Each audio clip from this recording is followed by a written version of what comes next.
The subcommittee will come to order. Without objection, the chair is authorized to declare a recess at any time. We welcome everyone here today to a hearing on intellectual property enforcement activities by the executive branch. I will now recognize myself for an opening statement.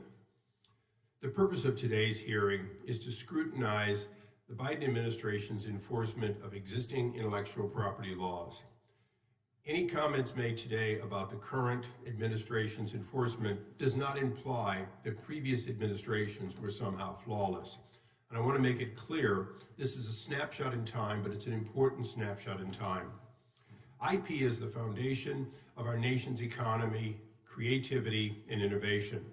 But annual losses due to lack of enforcement are costing the American economy nearly $1 trillion. It is estimated to be over $715 billion.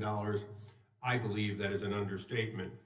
As far back as 2017, the cost of counterfeiting copyrighted and pirated software and the theft of trade secrets in the U.S. was estimated to be between $225 billion and $600 billion.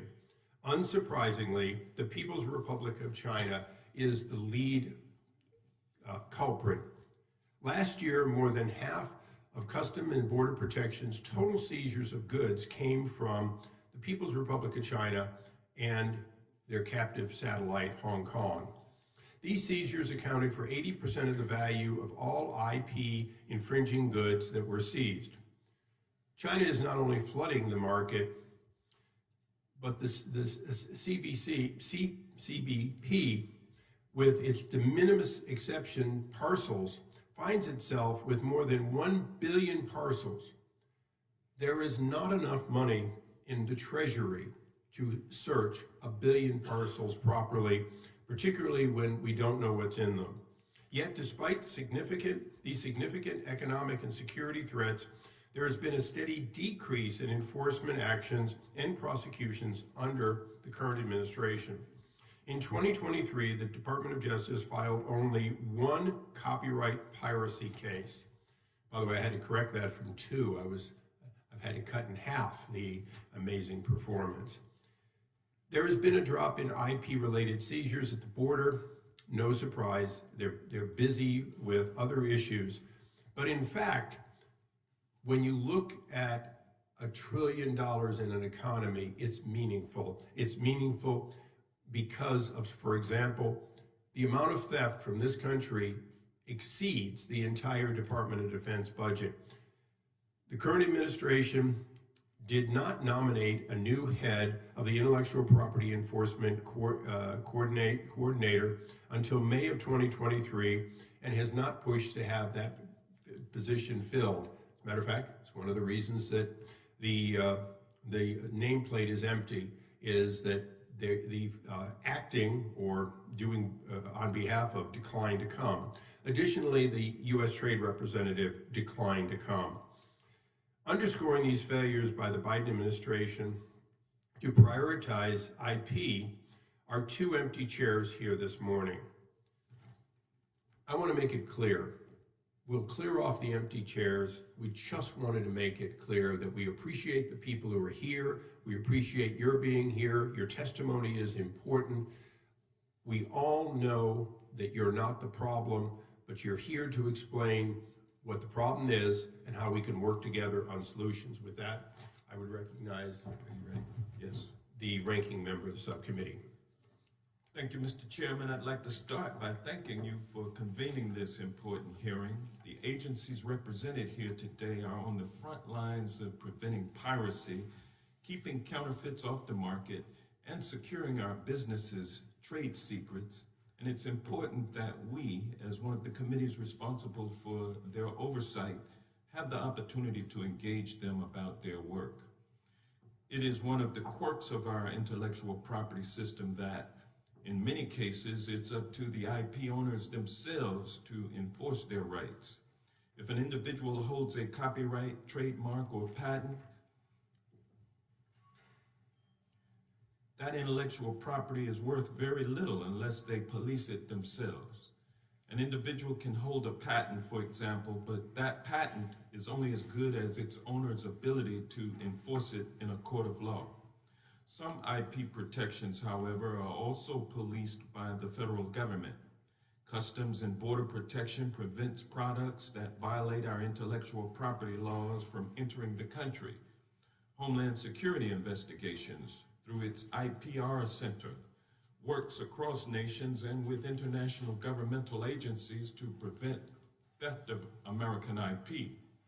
And the Department of Justice, through its investigators at the FBI and prosecutors with CCIPS, investigates and prosecutes intellectual property cases ranging from piracy of e-books to trade secret theft at the highest levels of American business. Their work is essential to our economic competitiveness in the United States. Just last month, an article in Bloomberg declared that my home state of Georgia, quote, is booming like it never did before Joe Biden became the 46th president, end quote. That is in part because of our strong IP protections for creators, innovators, and artists, including those who call the Atlanta area home. But enforcement of intellectual property protections helps more than just our economy. It also keeps consumers safe. Counterfeit products can pose real dangers to Americans. Imagine learning that your car is equipped with an airbag that wasn't manufactured to American safety standards, or that the moisturizer you just brought, the makeup you applied, or even the pills you took for a medical condition were made with cheap toxic chemicals, or that the batteries you brought on an e-commerce site might start a fire in your home. When counterfeit products slip through the cracks, these dangers become all too real. In many cases, consumers, manufacturers, and online marketplaces don't even know that the products are counterfeit until it's too late. I'm looking forward to hearing from our witnesses how their agencies are working to prevent counterfeits and pirated goods from entering our stream of commerce, including managing the increase in de minimis shipments from e-commerce sites and scaling up enforcement by adopting AI-driven systems. Another threat to consumers comes from cybersecurity risks posed by digital piracy. Today, it is all too easy to unwittingly download a file from an illegal source or click on the wrong links for a live-streamed cultural or athletic event. And then there is the economic harm associated with piracy.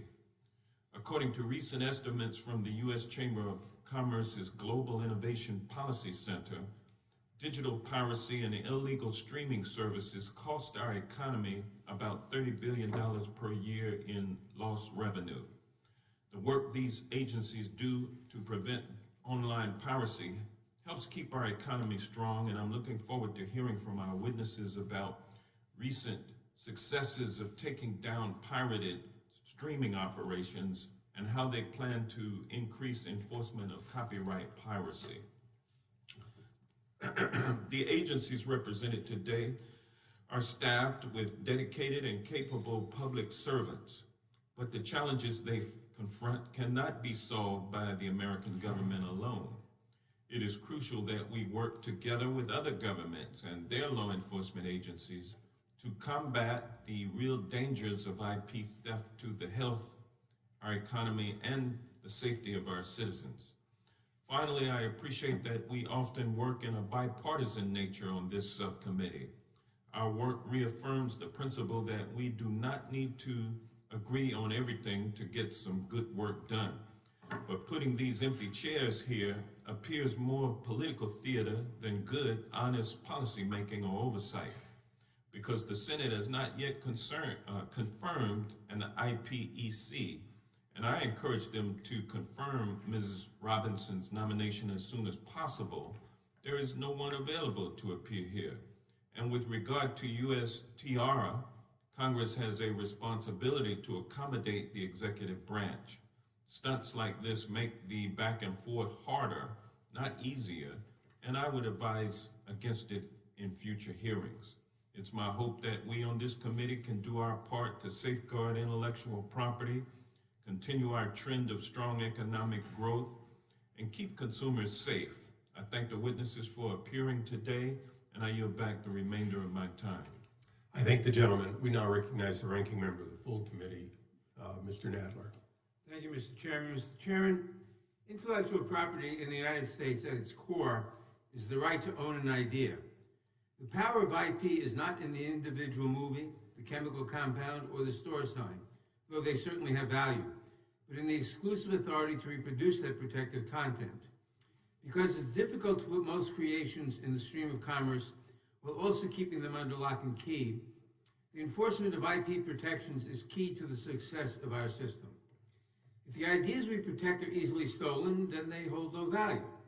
And if copyrights, trademarks, and patents have no value, then the American system cannot encourage innovation, protect consumers, help drive economic growth, and keep our country safe. Responsibility for IP investigation, enforcement, and prosecution is spread across multiple agencies within the executive branch. The Computer Crime and Intellectual Property section at the Department of Justice is responsible for protecting American businesses by stopping copyright piracy, prosecuting trademark violations, and preventing economic espionage. The National Intellectual Property Rights Coordination Center, or the IPR Center, within the Homeland Security Investigations Branch at DHS, acts as a hub for all its enforcement activities, combining regulatory, civil, and criminal authorities to execute a mission that varies from investigation of crimes to educating the public about IP theft. Finally, Customs and Border Protection enforces our laws at our ports of entry, inspecting packages and shipments for counterfeit goods and collaborating with other agency leads to shut down IP violators operating overseas. Our witnesses today represent these agency departments tasked with federal enforcement of our IP system. Their authority is clearly broad and wide-ranging, from enhancing cybersecurity and stopping copyright piracy to counterfeit enforcement and protection of trade secrets. And recent technological innovations have further complicated this already complex web of enforcement responsibilities. The widespread availability of 3D printing to create counterfeit goods, of artificial intelligence to replicate copyrighted works, and of advanced technology to make pirated live streams available to living rooms around the world have all made it harder to protect Americans' creative works. Technology innovations that allow users to evade IP protections do not mean we are in a post-IP world. Far from it. America's leadership in AI, our flourishing research institutions, and our diverse creative communities show that strong intellectual property protections mean a healthy innovation ecosystem. But as those who wish to take advantage of our IP system change how they do business, our approach to enforcement, too, must change. I'm particularly looking forward to hearing from our witnesses how the shift to selling counterfeit goods on e-commerce platforms has affected their work. Over the past few years, violators have increasingly moved to e-commerce sites to ship counterfeit goods into the United States. This has been accompanied by a related change from larger shipments to smaller parcels containing counterfeits that are easier to evade detection. Between 2019 and 2022, those smaller mailings of counterfeits increased from a little over 400 million to nearly 700 million shipments. I was glad to see recent data from the Biden administration that HSI initiated 81 criminal investigations and conducted 94 seizures related to its e-commerce enforcement operation in fiscal year 2023, preventing hundreds of thousands of dollars in counterfeit goods from reaching the market, while also securing several indictments and convictions of bad actors. I am concerned, however, about the ongoing proliferation of counterfeit products available on e-commerce platforms. And I look forward to reintroducing my bill, the Shop Safe Act, with Chairman Issa soon, which will further reduce the number of dangerous counterfeits online. While threats to Americans' intellectual property come from many different countries, including within the United States, the government of China presents a persistent threat to our IP system. This reality underscores the importance of our patents, our trademarks, and our copyrights, not just to our creators and businesses, but to our national security overall. Over the last year, the chairman has held multiple hearings on the IP threat from the Chinese government. And at every one, I have emphasized the importance of protecting our system from nation states seeking tactical advantage by violating our innovators' rights. At each of these hearings, however, I have also cautioned my colleagues that recognizing a threat from a foreign government is different from treating every citizen of that country as a threat. I was glad when the Biden administration ended the China Initiative, which sought to target individuals based on where they were from rather than what they were doing. This strategy ruined successful careers while yielding no meaningful results, and I'm looking forward to hearing about DOJ's successful prosecutions since it changed its approach. Finally, it is imperative that the agencies responsible for the protection of our intellectual property rights can coordinate across agencies to maximize their effectiveness. The White House Intellectual Property Enforcement Coordinator, or IPEC, is tasked with coordinating a whole-of-government approach to the enforcement of IP rights. While the office continues to do good work, the Senate, unfortunately, has not yet confirmed President Biden's nominee for coordinator. I sincerely hope that Ms. Robinson's nomination is considered soon so that she can begin the important work of ensuring our IP laws are supported across the administration. I'd like to thank Chairman Issa and Ranking Member Johnson for holding this important hearing, and I extend my appreciation to the witnesses for appearing before us today. I look forward to hearing how your agency's activities fit into the larger picture of IP enforcement across the government, and what resources you need to further prevent IP violations by those who seek to take advantage of our system and our creators. And with that, Mr. Chairman, I yield back. I thank the gentleman. Without objection, all of their opening statements will be included in the record. It is now my honor to introduce our distinguished panel of witnesses. Mr. Michael Ball is the Acting Assistant Director for Homeland Security Investigations, or HSI, Global Trade Division at the Department of Homeland Security. In this role, Mr. Ball oversees operational activities of HSI and GTD's national program related to trade enforcement and intellectual property and counterfeit proliferation investigations. He also serves as the acting director of the National Intellectual Property Rights Coordination Center. We also have here Mr. Josh Goldfoot. Mr. Goldfoot is the acting deputy assistant attorney in the Department of Justice Criminal Division, where he supervises Criminal Division Computer Crime and Intellectual Property Section and the Child Exploitation Obscenity Section.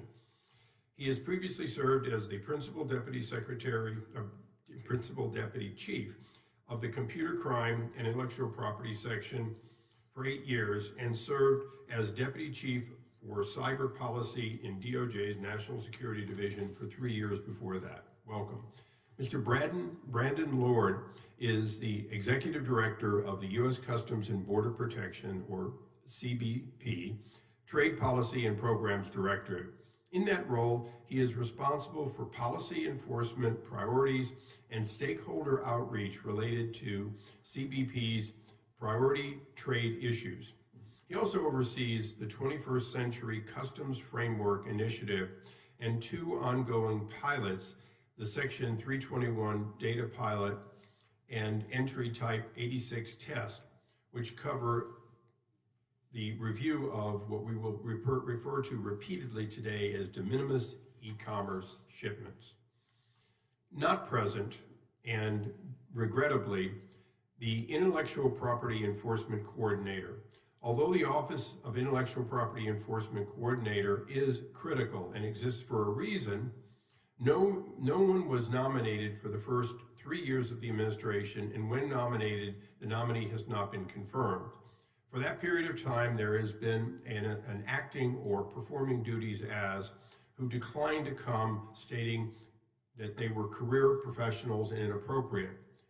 I might note for my members here on both sides of the aisle that we have 2 actings here. This committee does not assume that we can have somebody who's been confirmed when no one's confirmed. We take the acting or the person most knowledgeable, and we take them as prepared to answer the questions, and by the way, as dedicated public servants who deserve to be in that position. Lastly, with great disappointment, the U.S. Trade Representative declined to be here. We had many important questions, some of which I will now ask unanimous consent that these public documents be placed in the record. That stack of them is sitting there at the empty chair. Without objection, so ordered. These documents were the only ones we could glean, but they do include important information that we wanted to ask about, including the TRIPS waiver, items that USTR has authority over that do affect the ability for countries to, in fact, participate in a way that can undermine the work of the other three witnesses here. Those would not have been the only questions, but within our jurisdiction, they would have been the ones that we were most interested in. So I would ask the staff to remove the name tags of the individuals who were not able to be here, and would ask the three witnesses to rise and take the oath.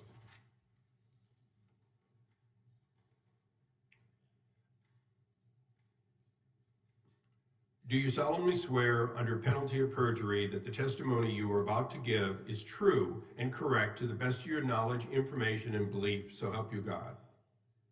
Thank you. Please be seated. Let the record reflect that all witnesses answered in the affirmative. For the witnesses, please know that your written testimony will be placed in the record in its entirety. So that gives you the ability to read your statement, or summarize, or even go off message, but please try to stay as close as you can to 5 minutes so we can get to a round of questioning. With that, Mr. Ball is recognized for his opening, or for his 5-minute opening statement. Thank you, sir. Chairman Issa, Ranking Member Johnson, and distinguished members of this committee, on behalf of the National Intellectual Property Rights Coordination Center, thank you for the opportunity to testify before this committee.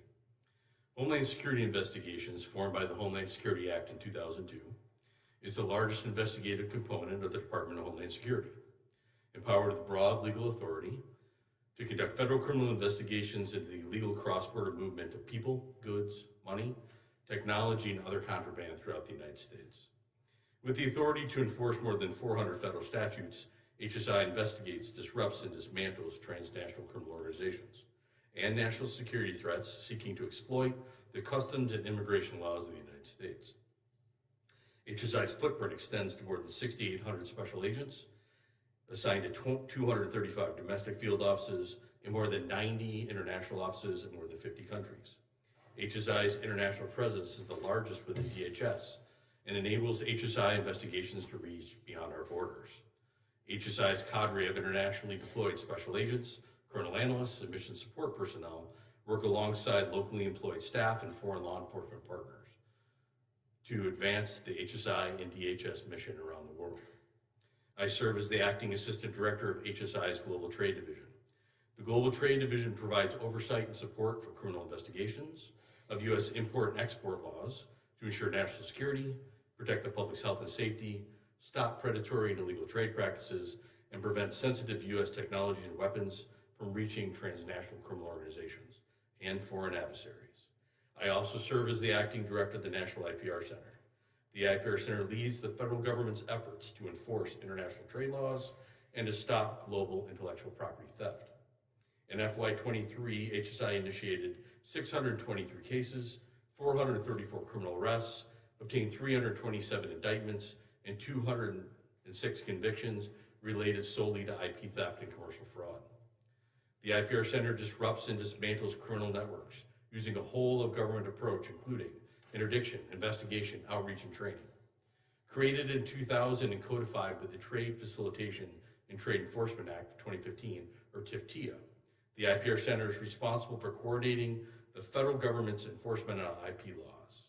The IPR Center focuses on criminal investigations impacting health and safety, national security, and the U.S. economy. We have programs dedicated to addressing counterfeit pharmaceuticals and medical devices, consumer electronics and technology, automotive parts, luxury goods, apparel, cosmetics, and digital piracy. We also identify and investigate counterfeits in the U.S. government supply chain, with an emphasis on counterfeit microelectronics in the DoD supply chain.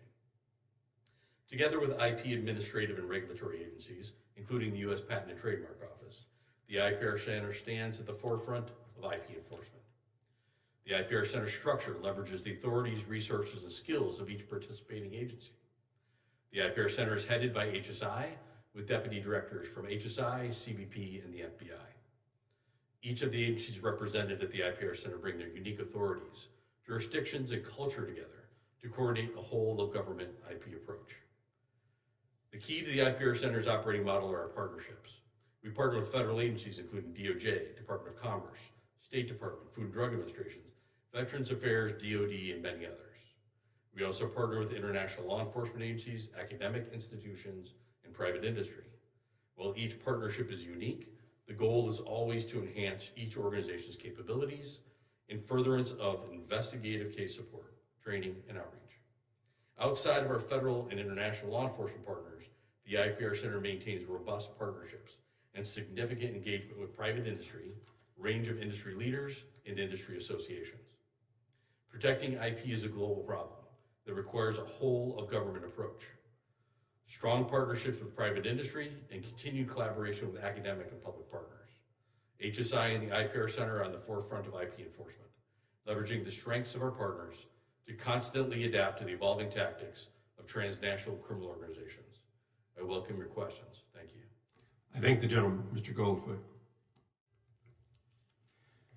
Good morning, Chairman Issa, Ranking Member Johnson, and the members of the subcommittee. My name is Josh Goldfoot, and I am an acting Deputy Assistant Attorney General in the Criminal Division of the Department of Justice. And thank you for the opportunity to testify today about the important work of intellectual property enforcement in the Department of Justice. I'll say it's also an honor to be here today with Mr. Ball and Mr. Lord, two representatives of agencies we work with so much in enforcing intellectual property laws. The core responsibility of the Criminal Division is to ensure the enforcement of U.S. law through effective prosecutions, to vindicate the interests of the public and to deter unlawful conduct. The Criminal Division prosecutes all federal crimes not otherwise specifically assigned to other divisions. The Computer Crime and Intellectual Property section, which is abbreviated CCIPS, and we pronounce it CSIPS, is a section within the Criminal Division, and it executes the Criminal Division's work in enforcing intellectual property statutes.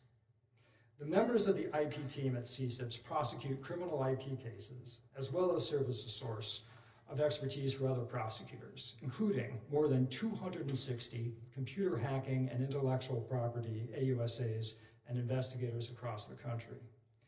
CSIPS works closely with the investigative partners at the National Intellectual Property Rights Coordination Center to coordinate among multiple jurisdictions in complex IP matters.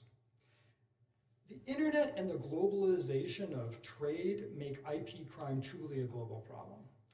To counter the problem of international IP crime, the department focuses additional resources funded by the Department of State on international engagement, including developing relationships and engaging in cooperative enforcement efforts with foreign law enforcement agencies, supporting training, case-based mentoring, and other capacity building where appropriate.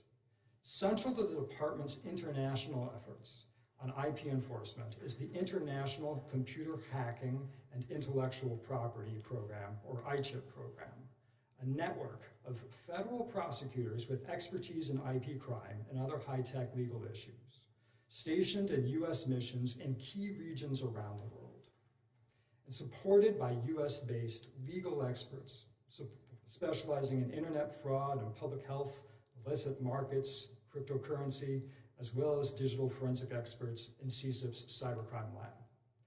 While IP is a key driver of the U.S. economy across many sectors, some technologies protected by IP rights have national security implications that warrant extra attention.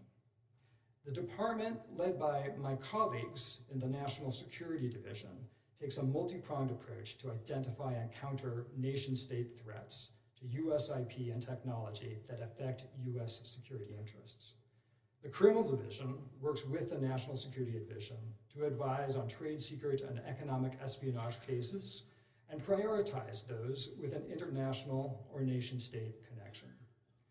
In February of 2023, the Deputy Attorney General announced the creation of the department's Disruptive Technology Strike Force, a partnership between the Department of Justice and the Department of Commerce, designed to enforce U.S. laws protecting U.S. advanced technologies from illegal acquisition and use by nation-state adversaries.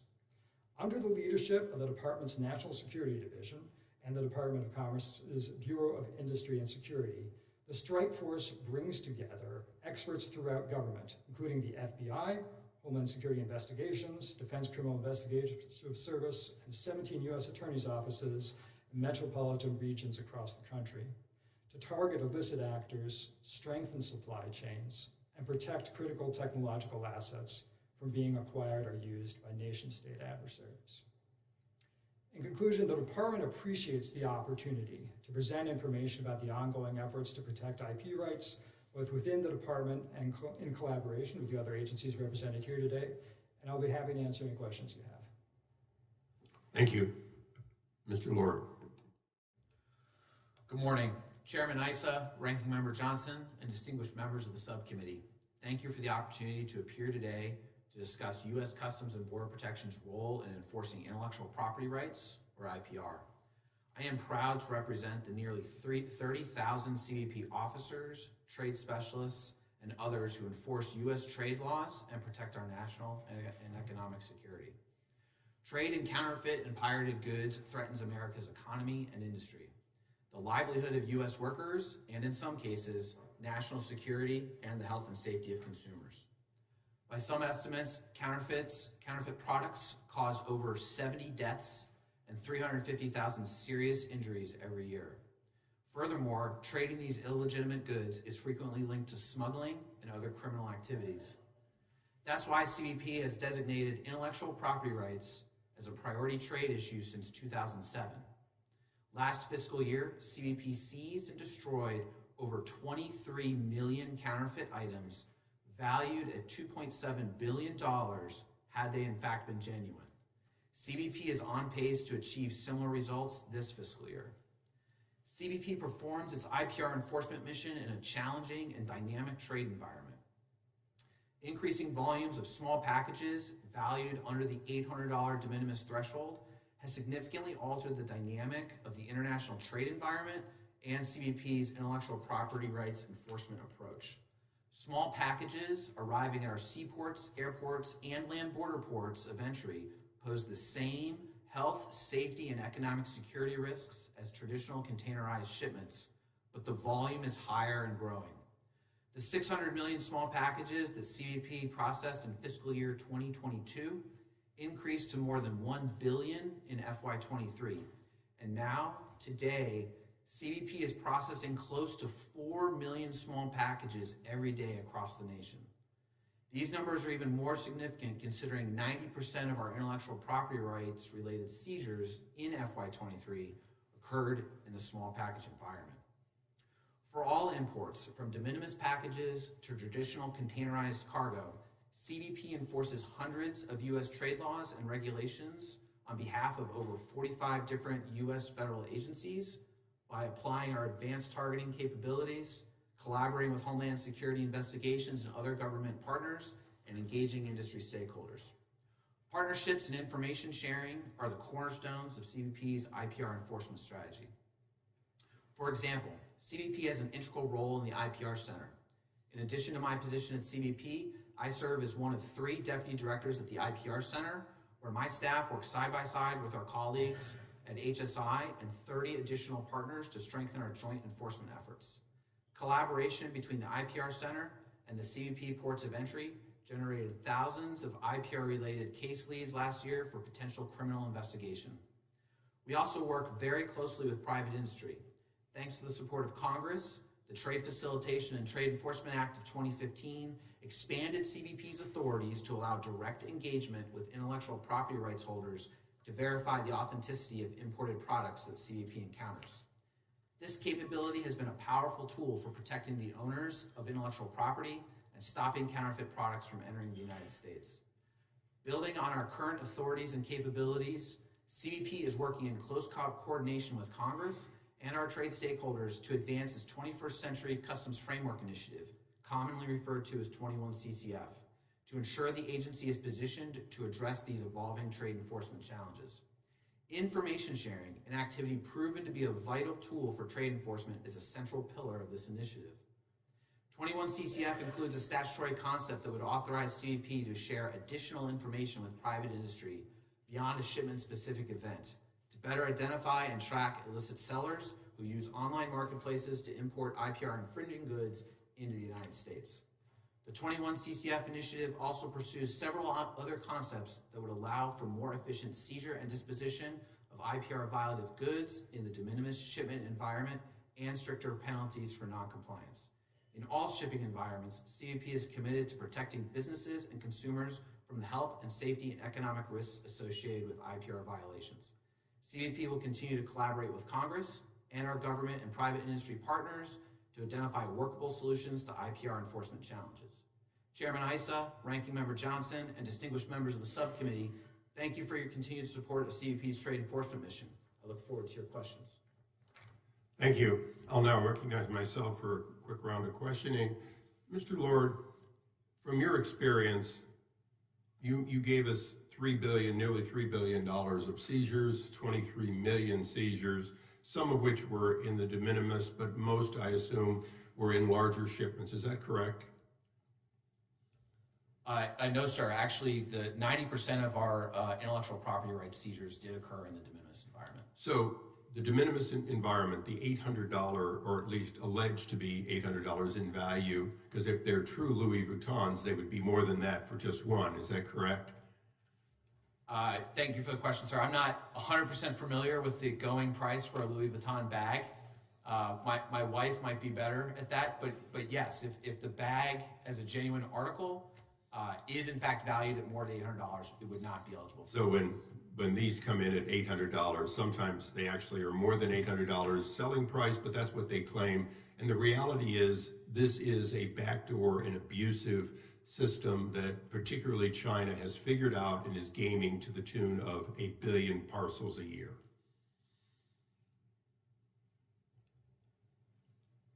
Well, Chairman, I would just start by saying that, you know, in the environment we see today, the average declared value of a shipment is $50. The vast majority of shipments are declared well under $100. So while we see shipments that are declared higher dollar value, and there certainly are instances of legitimate shipments being valued over, being well valued over 800, but being declared under 800, the vast majority of what we see from a value perspective is in fact much less than $800. So in order to fix this, we have to deal not at going from 800 to 400 or 200. We have to deal with the fact that a $50 or $100 declared value is in fact very often, and I'll use that fake Louis Vuitton as an example, but it could be a fake Rolex, it could be any number, it could be, as the ranking member said, counterfeit cosmetics that literally can burn your face. It could be any of that. That's correct. So this is but it is clearly a backdoor, something that you do not have the authority to change, only Congress does. Is that correct? That is correct. We're looking at other ways, sir, to better manage that risk environment. It is, you know, at close to 4 million small packages a day. It is an area of concern for us. We're looking at making changes to our regulatory environment, as well as making investments in key infrastructure and technology to help us better manage that. Let me ask one quick question. It may tax some of the expertise, but it's a potential solution.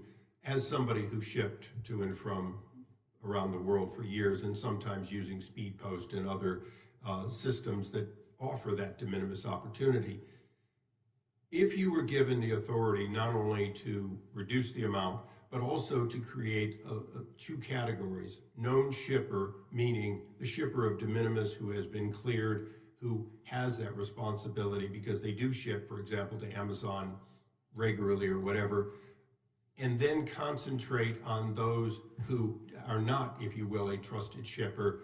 Would that help in your authority if Congress gave you that specific opportunity?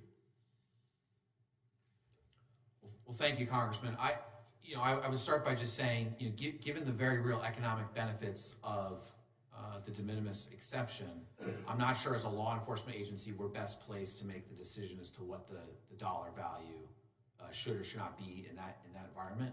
Regarding the known shipper idea, that is an idea that we are looking at internally. The challenge in the environment, without spending too much time on it, sir, is it's very low barriers to enter as an overseas shipper, very low incentive to learn our laws and our customs regulations and our requirements, and the cost of being caught is too low to deter bad behavior. So What that means is the minute you figure out somebody might be trusted or somebody might be a violative shipper, they may disappear tomorrow and reconstitute as a completely different entity. And since this is all overseas, it does. I appreciate that. Mr. Ball, I apologize for not having time to ask all of your questions, but Mr. Goldfoot, my round of questioning and any additional time I have will really concentrate on why are there so few prosecutions in this area? Are they incredibly difficult? And I'll just give you a quick example, hopefully a quick answer. I was a shipper. I was an importer. My products came from Hong Kong and Taiwan, almost exclusively from Taiwan.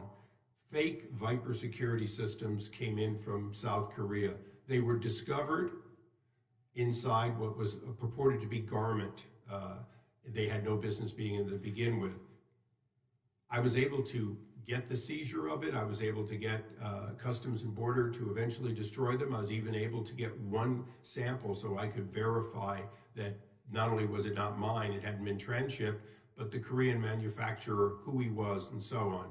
We knew who the Korean manufacturer was. We turned that over. Of course, they knew where the product was going. There was no prosecution. So I ask you today, because this is an old one, but it obviously is still happening, why is it you do not routinely send the FBI or other agencies to the recipient of large counterfeit shipments and follow up with prosecution more often than the records indicate? Thank you for the question. So I think your question also hints at some of the answer, which is to say that these cases can be quite complex.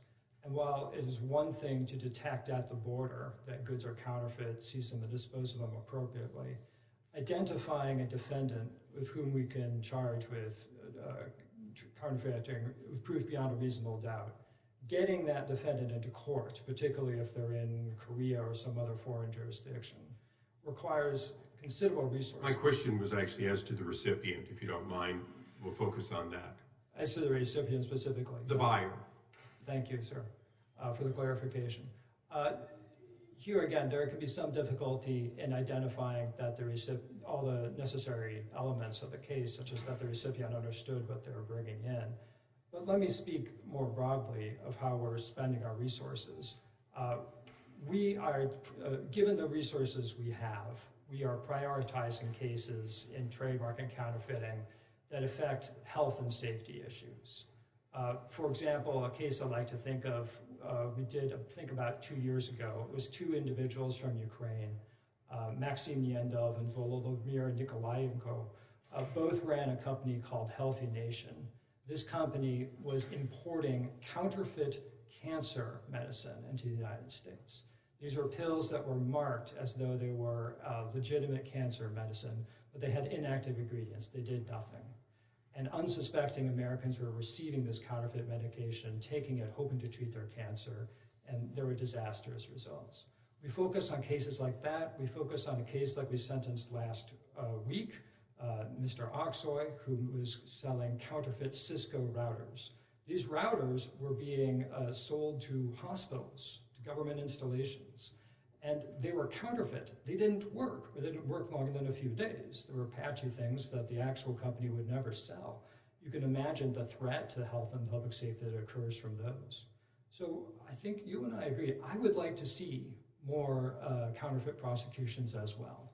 I think probably anyone who works in law enforcement, if you ask him or her, are you satisfied with the amount of cases you're doing, whether it's IP or some other field, will say no.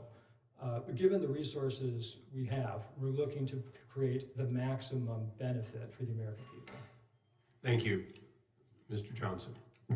Thank you, Mr. Chairman, and let me say straight out that this subcommittee has been very unique in terms of the Judiciary Committee, in that the leadership of the committee has always been, the leadership of the subcommittee has always been open, forthright, and apolitical when it comes to the operations of this subcommittee. And so I made some comments about the empty chairs here this morning. I'll note that the markings for the empty chairs have been removed, and that's a testament to the good faith of the chair of this committee, who sometimes can be misunderstood in terms of his actions, but nothing that communication cannot cure. So I appreciate the chairman.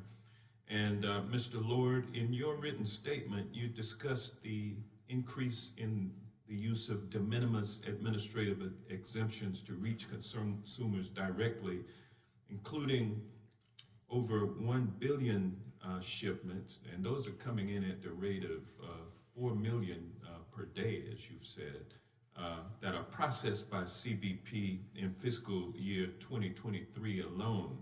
Can you walk us through how e-commerce sites are driving an increase in these smaller shipments? Thank you, Ranking Member. I appreciate the question. I would just begin by saying, we actually believe the internet writ large is driving this increase. I mean, you can go to almost any retailer or any website and order something. Maybe it's online, maybe it's an online marketplace, maybe it's a favorite clothing brand, and that gets shipped direct to your house from overseas, oftentimes with the American consumer not knowing that it originated from overseas. Having said all that, sir, the challenge that we face with online marketplaces is that it's very easy to sign up as a seller on those online marketplaces, as a foreign seller. I'm talking about foreign sellers only. I'm not talking about U.S. citizens selling. Foreign sellers selling on these online marketplaces. It's a low cost. There's oftentimes little, if any, guidance given on what the expectations are to comply with U.S. laws, especially if you're shipping a product that might be regulated, say, by the Consumer Product Safety Commission or maybe the Food and Drug Administration. And then when that sale is made, it's very easy to just drop that into your country's post service or use another freight forwarder or logistics provider to move that into the country through the de minimis exemption. The last thing I would say that's challenging about that too is it's very easy for a foreign seller to take down their listing on an online marketplace, move to a different online marketplace, or even stay on the same online marketplace but just come back as a seemingly new or different entity. All that makes our targeting and interdiction that much more difficult at the border. Thank you. Mr. Ball, you've testified that HSI's Innovation Lab is using AI to enhance staff capabilities. Can you walk us through how AI is helping staff currently and how you see the technology being used in the future to expand your agency's reach? Yes, sir, it's a great question. So the Innovation Lab within HSI is relatively unique in federal law enforcement. It's an entity in our Cyber and Operational Technology Division dedicated to out-of-the-box thinking using advanced technology to further criminal investigations. When I started working criminal investigations, I'm dating myself a bit here, when we would plan for a search warrant, you'd have to take into account renting a truck and getting hand trucks and boxes, moving file cabinets and boxes of paper to go through. Today, that's not the case. You're dealing with terabytes and petabytes of data that are collected on search warrant or through other court processes that we have to sift through. The Innovation Lab is currently using AI technology to help criminal investigations sift through those court processes to identify items of evidence, things that we're looking for that are in that search warrant, to take criminal investigations with the goal of taking those criminal investigations down from that aspect of it, from weeks, months, and numbers of people, now down to much shorter. So we're very proud of that effort that we're using at this time. Thank you, Mr. Chairman. I've just about run out of time, so I'll yield. Oh, I did run a little over. Well, I know you did, but I'm not going to follow your abuse of the process. Ouch. I thank the gentleman for part of that. With that, we go to Mr. Fitzgerald. Thank you, Mr. Chair. Mr. Goldfoot, according to the Bureau of Justice Statistics, DOJ filed only 6 new trade secret theft cases in 2022, as compared with over 91 cases filed between 2017 and 2021. What are your thoughts on why that happened? Why such a reduction? Thank you for the question. So I think when I look at trade secret case statistics, I'm a little less concerned about fluctuations from year to year. I focus more on the impact of what we are doing and how we're using our resources to best serve the American people. What I mean by that is trade secret cases are truly some of the most complex cases that I've seen worked on in the sections I supervise. These are cases that, in addition to the difficulties that come with being a white-collar case, typically also require the investigators and the prosecutors to become deeply familiar with the technology at issue. And sometimes that means mastery over not just the technology, but an entire industry that you've never heard of or worked on before. I think about a recent case we did involving the chemical lining on the inside of beverage containers, known as BPA-free, and that was a trade secret that was stolen. The work involved in identifying that, preparing a case like that, not to mention the different proof issues involved with the trade secret statute, such as establishing all the aspects of a trade secret are maintained. The amount of preparation can be intense. Now, I think where you and I agree is the number is lower than it ought to be. I wish that we could be doing more of these cases. We're doing what we can with the resources that have been provided. So, coincidentally, in February of 2022, when DOJ ended the China initiative, do you think there's any relationship there because of the decline in prosecutions, maybe because of the trade secret theft, and do you think this decline had anything to do with the elimination of the China initiative? Well, thank you for the question. I do not think the fluctuation in the statistics was caused by the end of the China initiative. So the China initiative was, I should clarify, this was my colleagues in the National Security Division. I don't want to take credit for their work, but they're continuing to do excellent work in this field. In February 22, as you say, the Assistant Attorney General Olson, at the same time that he canceled the China initiative, he launched a new initiative, the National Strategy to Counter Nation-State Threats. The same work as before, looking about China, the PRC's theft of American intellectual property, continues to be done under that present initiative, and now also through the Destructive Technology Strike Force, which has been in effect for about a year. You can look at recent announcements out of National Security Division. In March 2024, they announced one case about an arrest of an individual who is taking technology related to electric car batteries and planning to give that to a PRC-related company. There was another case in March 2024 where someone attempted to steal files from Google related to artificial intelligence technology and give it to a PRC-related entity. So I see the NSD's work in countering intellectual property theft to benefit the PRC continuing. What Assistant General Olson said when he canceled the China initiative is he was concerned that the name was giving people an incorrect impression that the department was cutting corners in these cases. And he found that to be harmful to his prosecutor's work. Thank you. I'm going to sneak in one more question here. I'm concerned with the amount of counterfeit goods coming into the United States under de minimis, which we talked about before.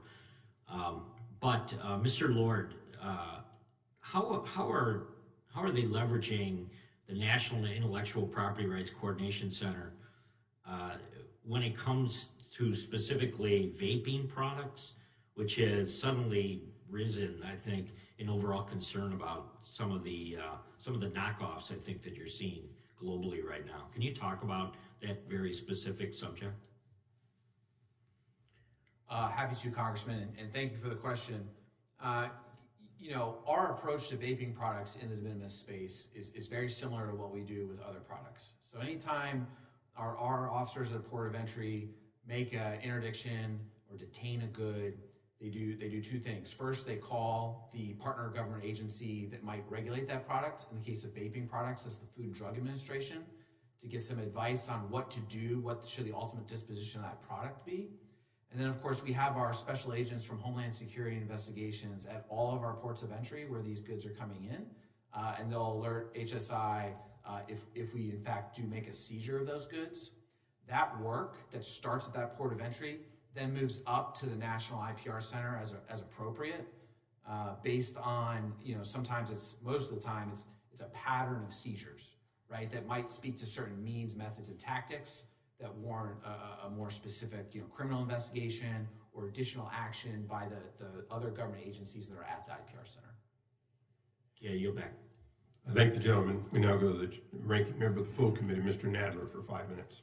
Thank you, Mr. Chairman. Mr. Ball, last year HSI opened 81 criminal investigations through its e-commerce program, iOS. These operations included 94 seizures with an estimated value of over $300,000. How does HSI and the IPR Center work with e-commerce platforms to prevent the intrusion of counterfeit goods into the stream of commerce? That's a great question, sir.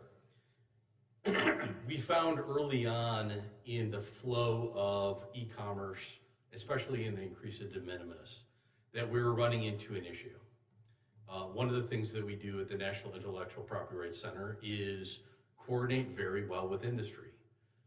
The major e-commerce platforms were encountering counterfeits, were encountering bad actors, but weren't talking to each other. Worried about trade secrets, worried about bad publicity, worried about things shifting from one to the other. We brought the 4 major platforms together, Amazon, eBay, Alibaba, and Walmart, to create an e-commerce task force. This e-commerce working group, we were able to use some great common practices and some best practices that we had used with the automotive industry, with the airbag issue, where they created an industry group called A2C2 that's extremely effective, and bring that to bear on the e-commerce platform. So to date, they have agreed for joint counsel. They have agreed to a third-party data contract where they can share that information with each other. And then that information also flows to HSI for criminal investigations as well. Thank you. Mr. Goldfoot, just a few months ago in March, the GAO submitted a report to Congress with recommendations for stronger fraud risk management in the trademark system. The study found that in recent years there have been a growing number of trademark applications with false or inaccurate images of goods that are not actually sold or used, making it more difficult for businesses to find unused trademarks. The GAO warns that, quote, as generative AI becomes more advanced, the potential for more sophisticated fraudulent activity could increase, close quote. Though the GAO primarily directs this warning to the PTO, it flags that it will be incumbent on the DOJ to pursue charges when the PTO discovers such instances of trademark fraud. Are you aware of the GAO's report, and how are you thinking about the use of generative AI to facilitate fraud? Well, thank you, sir, for that question. I was not aware of the report you just described, but now that you've brought it to my attention, I'll absolutely look at that. I think we are looking at all the different ways that artificial intelligence changes the game in the enforcement of intellectual property laws. I think you can look at it from 2 different directions. One is, how does it make crime easier? Such as the situation you described, where people are using generative AI to create meritless trademark filings. Also, we're within the Department of Justice looking at how we can use it to improve our own enterprise and improve our ability to go after intellectual property crime. Thank you. Mr. Lord, in a 2018 study by the Department of Commerce, the authors discussed the introduction of counterfeit semiconductors, including chips infected with malware, into the product supply chain for defense manufacturing and operations. Counterfeit chips are a significant concern for our national security, particularly because many of these products originate in China, where multiple cyber intrusions against the United States have originated. Could you explain how infected chips affect our national security and what your agency is doing to prevent this problem from spreading? Thank you, Ranking Member. I appreciate the question. Yes, happy to explain. So first and foremost, Customs and Border Protection works closely with private industry on such matters. It is very difficult to expect a CBP officer working at a port of entry to just be able to look at a semiconductor and make a decision on counterfeits. And that's why we lean heavily on our donation acceptance program, which is an authority that Congress gave us in the Trade Facilitation and Trade Enforcement Act of 2015. What that program allows is for private sector industry to donate to CBP authentication devices. Cisco and Apple are two that have signed up for that program now and provide those devices to our officers at ports of entry to help make better determinations on authentication. In terms of the danger of getting into the military supply chain, we're regular participants through the IPR Center, an operation called Chain Reaction, which is entirely focused on keeping semiconductors out of sensitive supply chains. The Cisco case that Mr. Goldfoot referenced earlier came out of that very operation, and CBP had a role in interdicting counterfeit shipments, identifying the means, methods, and tactics, referring that to the investigators, and then also participating in the search warrants that helped build that case. Thank you. My time has expired. I yield back. Gentlemen, thank you, gentlemen. We now go to the gentleman from Oregon for 5 minutes. Mr. Benz. Thank you, Mr. Chair. Thank you, witnesses, for your testimony today. I'm looking at an article from Reuters dated October 18th of 2023, where they say 5 countries came together, including United States, Britain, Canada, Australia, and New Zealand, and made comments following meetings with private companies in Silicon Valley. FBI Director Christopher Wray said, excuse me, the unprecedented joint call was meant to confront the threat China poses to innovation across the world. From quantum technology and robotics to biotechnology and artificial intelligence, China was stealing secrets in various sectors. He goes on to say the incredible amount of theft, I'll just read the exact phrase,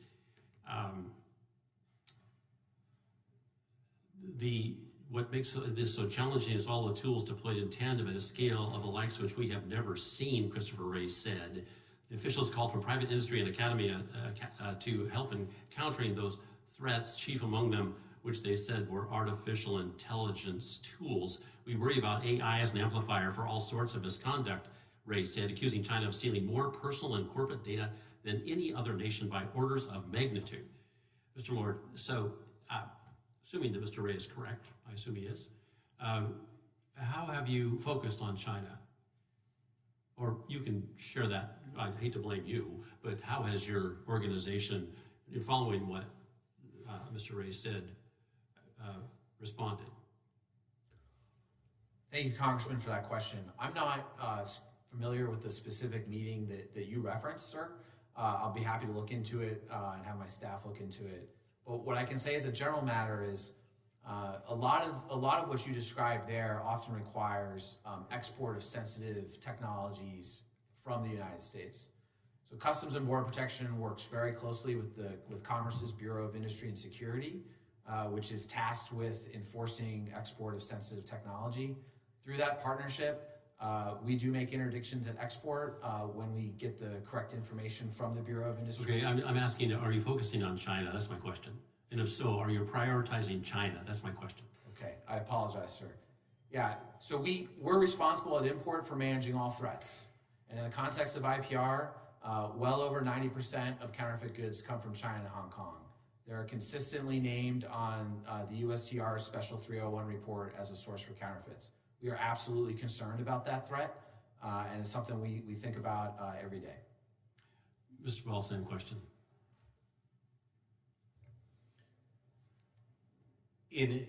Again, as my colleague said too, not being familiar with the interchange that you mentioned, I can't tell you on that same line to even go a couple steps further.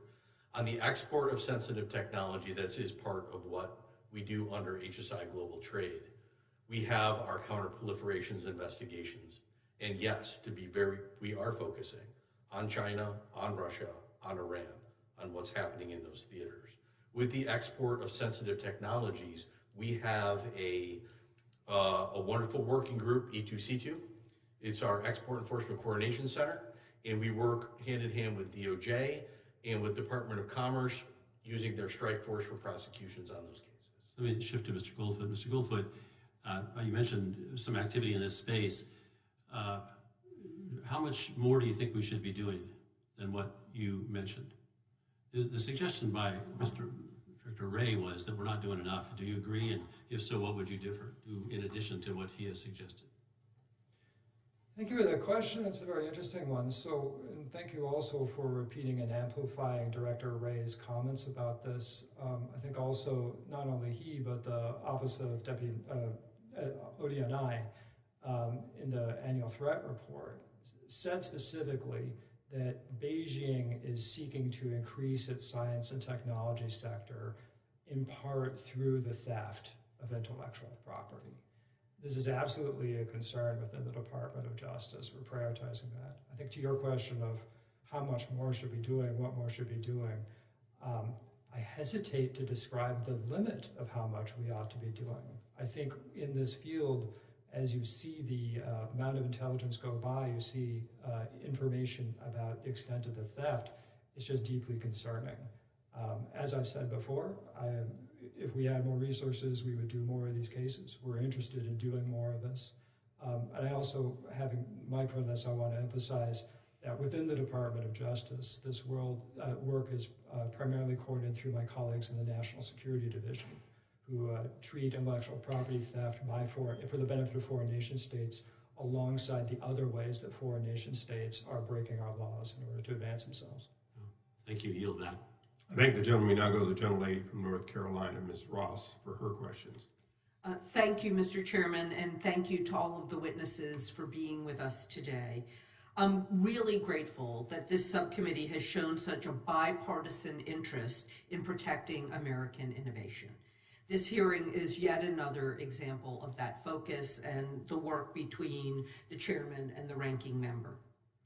Criminal IP theft costs American innovators hundreds of billions of dollars every year. 47% of brands have lost sales to counterfeit goods, a third of which have been reported, and at a drop in revenue of 10% or more. As you know, this is a serious loss to American innovation and one that administration after administration has tried to combat. Mr. Goldfoot, my first question is for you. In 2020, Congress passed the Protecting Lawful Streaming Act to close a loophole in the law that allowed sophisticated criminal enterprises operating streaming websites to traffic illegally copyrighted material. It's important, given that the American motion picture and television industries contribute 2.4 million jobs across the United States. And in 2022 alone, there were over 215 billion visits to pirate sites, many which look much more sophisticated than they did even a few years ago. Piracy of filmed entertainment cost the U.S. economy $29.2 billion annually. Now that Congress has closed that loophole in the law, I'm interested in how this authority has been used. Has DOJ pursued any actions using this new tool? Thank you for the question. So, in fact, last week, the District of South Carolina, in a press release, announced what we believe to be the first concluded case for the Protecting Lawful Streaming Act. The defendant's name was Franklin Valverde, and that press release came out on May 2nd. However, having given you that example, I don't want to give the impression that the Protecting Lawful Streaming Act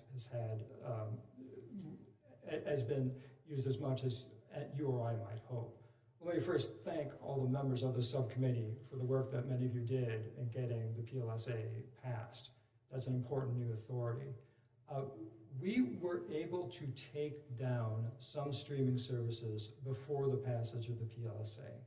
Charging defendants based on conduct they did before that statute was enacted, using the 1976 Copyright Act and other authorities. One example I can give is Gears TV. This was a service that was essentially stealing streams from channels, reselling that. We were able to charge and convict that individual under the Copyright Act of '76. Another example I would give, this was also a use initially of the PLSA, was a defendant named Joshua Street, who was charged in the Southern District of New York. Now, his business, he was stealing the streams from sporting events. Mm-hmm. So Major League Baseball, NFL, he would get all of them. Now, he would get them through various means, but for Major League Baseball specifically, he was charged with hacking into their facilities in order to get that. Now that's a helpful example because it shows that when we address these, it isn't necessarily one or two statutes that are always going to get used. In that case, we had a guy who was violating the Computer Fraud and Abuse Act. And so he was charged with that and also with the Protecting Lawful Streaming Act. In the end, that was a plea. He pled to the Computer Fraud and Abuse Act and not to the PLSA. That was still there in the case and was used there. So the PLSA is a welcome development for us. I agree with you also. Streaming services are an enormous concern of ours. We have taken down, as I mentioned, there's Gears TV. We took down Jetflix and a related site named Stream It All. I want to take down more. I hate seeing these things up. I'm very interested in everything we can do to address it.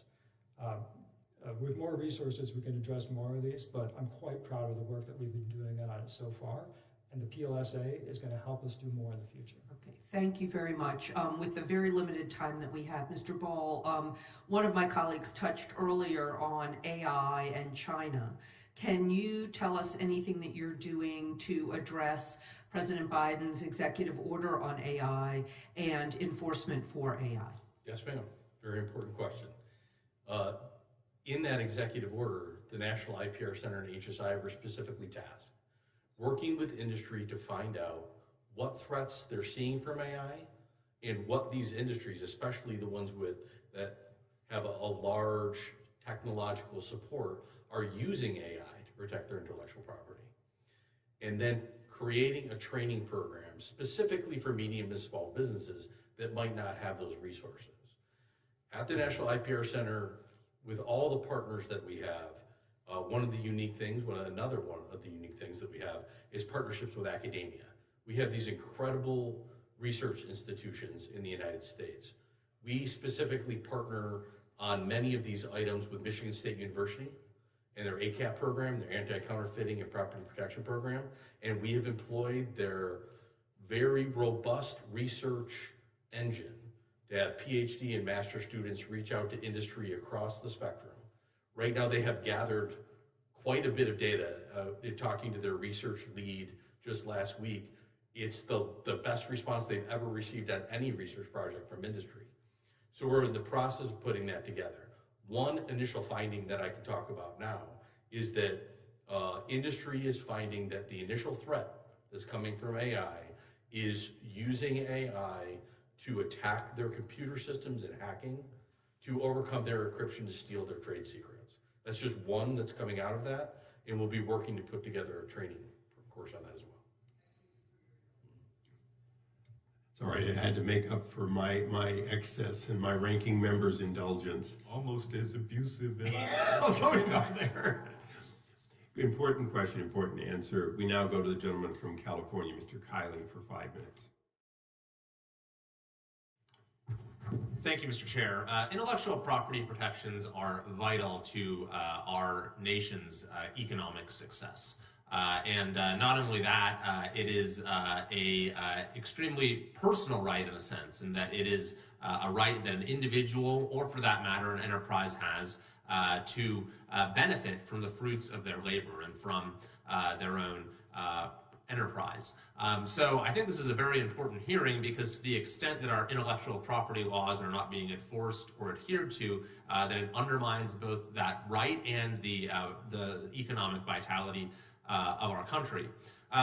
In addition to that, the theft of intellectual property also potentially has national security concerns and concerns when it comes to the competitiveness of the United States, particularly with respect to China. In 2023, Customs and Border Protection seizures of goods from the People's Republic of China and Hong Kong alone made up more than half of the agency's total seizures and more than 80% of the value of IP infringing goods seized. Approximately 80% of all economic espionage cases prosecuted by the Department of Justice involve theft of trade secrets by the Chinese government or its instrumentalities or agents, and approximately 60% of all trade secret misappropriation cases brought in the United States have a nexus to China.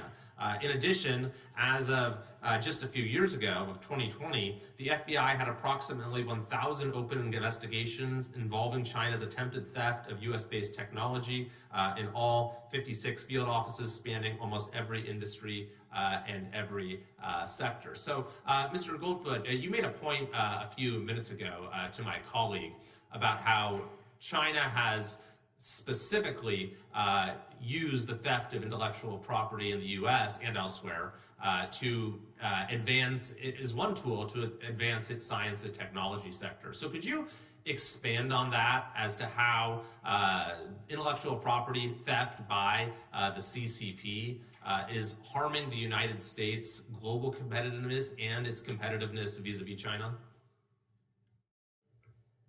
And thank you for that question. So, and as my colleagues in the National Security Division, the Justice Department, and their Assistant Attorney General, Matt Olson, have said, it's an enormous concern that China is attempting to gain a competitive advantage over the United States by cutting corners and taking our technology rather than developing its own.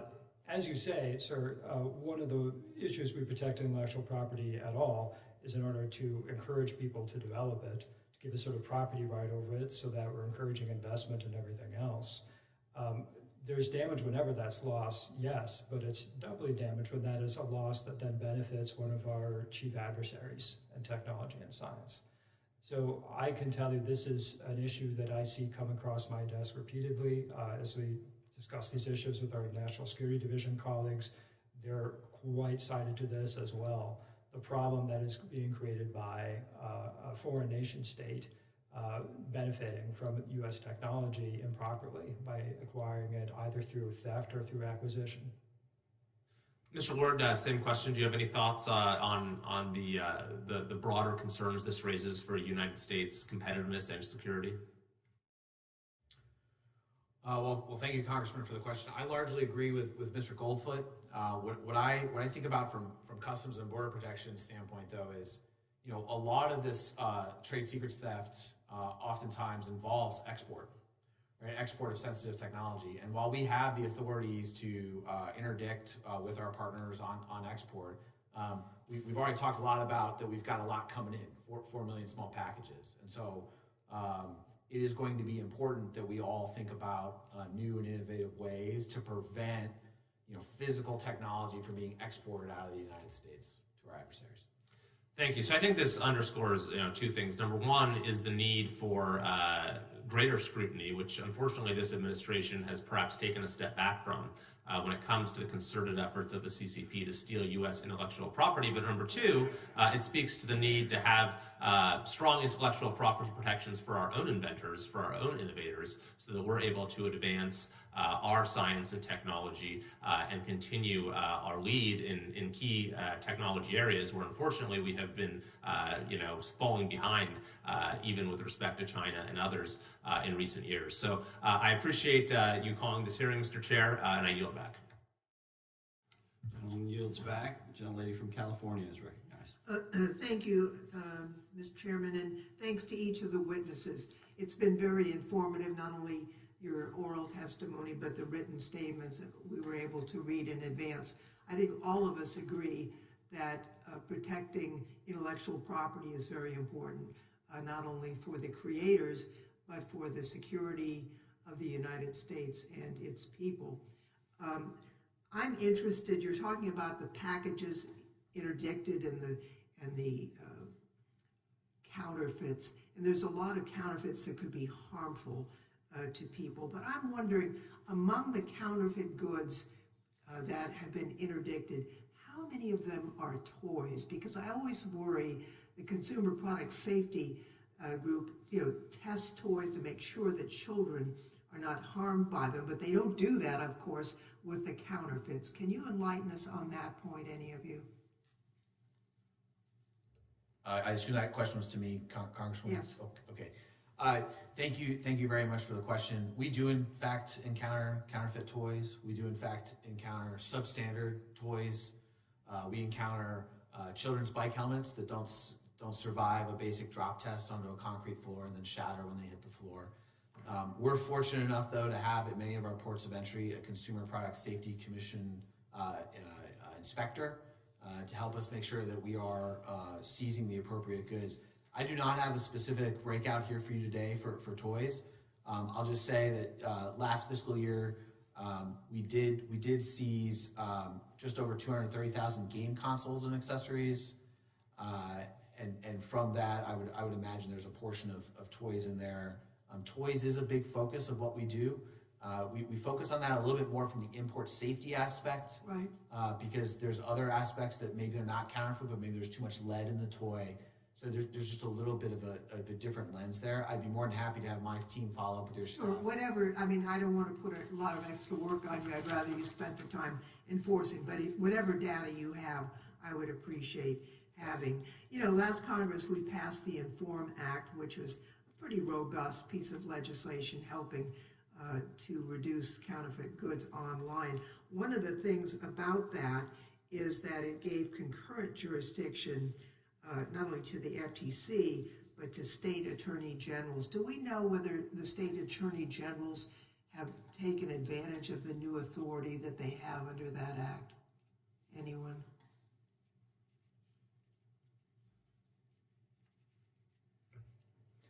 I'm sorry, I do not know the answer to that question. Or maybe that's something we can check on from the FTC. I was interested, Mr. Ball, in your testimony that you are collaborating with outside groups. I think that's very smart because they're also on the lookout to protect their property. You mentioned that you had a partnership with the Motion Pictures Association, which I think is terrific. We had a hearing a while ago where they showed a website that was abroad that was massively infringing on movies. And it's important that we figure out how to deal with that.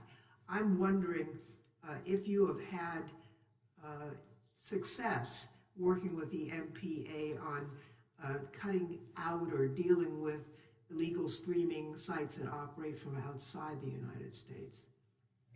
Yes, ma'am. That's a great question as well. We have, with our digital piracy working group, dealing with the Recording Industry of America that's dealing with Yeah, they've got the same problem. those AI threats right now and what MPA is looking at and what they're dealing with illegal streaming. One of the issues that working with this partnership, as you mentioned, industry is losing money, so industry is a vested interest, and they are our first line of intelligence and information.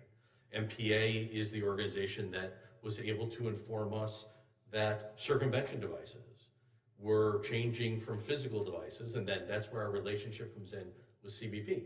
We're able to tell them, here are the different devices that they're using. Now it's going to more software-based. So the issue with digital streaming will always be taking down sites and the sites going up so easy. Yeah. So our goal is to work with all of these partners with a focus on disrupting the network and dismantling the organization.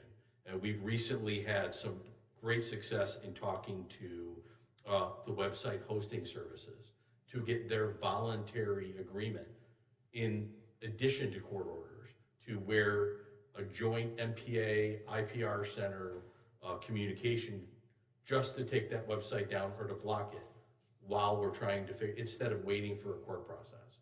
So we have a wonderful relationship. That's very smart. As you know, we're trying to work through various other legal remedies that don't disrupt the actual workings of the internet, but also are effective in protecting American interests. So I'm glad to hear that you're succeeding even without our successful conclusion of that, but I'm going to continue working on that. Thank you very much, Mr. Chairman. I yield back. Gentlelady yields back. Gentleman from Texas is recognized. Thank you, Mr. Chairman. Mr. Goldfoot, I want to talk to you just briefly about China in particular. I want to go back to this issue of China. I think we could all agree that China really is the most major actor out there from a country that is infringing on our intellectual property. Would you agree with that?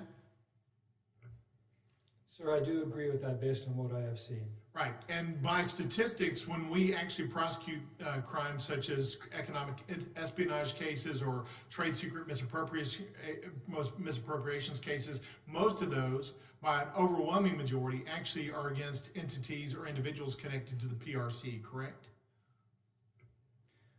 Thank you for the question. I'm actually unsure if we have accurate statistics from that, but anecdotally, what you say does sound right to me. I can tell you the statistics I've seen is about 80% of the economic espionage cases are connected to the PRC, and about 60% of the cases for trade secret misappropriations are connected to the PRC.